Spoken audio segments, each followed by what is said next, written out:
செங்கல்பட்டு மாவட்டம் மதுராந்தகத்தில் கனமழை பெய்து வந்ததால் விவசாய நிலங்கள் பாதிக்கப்பட்டுள்ளதாக அண்மை செய்தியாக பார்த்து வருகிறோம்.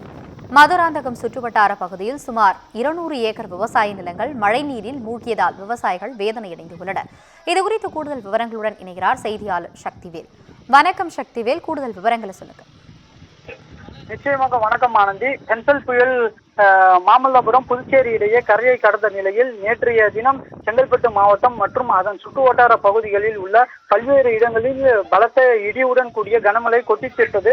இதன் காரணமாக பல்வேறு பகுதிகளில் உள்ள ஏரி நிரம்பி உபரி நீர் வெளியேறி வருகிறது. அதன் ஒரு பகுதியாக மதுராந்தகம் அருகே கடமலைப்புதூர், வேடந்தாங்கல், மொரப்பாக்கம் உள்ளிட்ட பகுதிகளில் இருந்து வெளியேறி வரும் ஏரி உபரி நீரால் இந்த பகுதியில் உள்ள விவசாய நிலங்களில் தண்ணீர் புகுந்துள்ளது.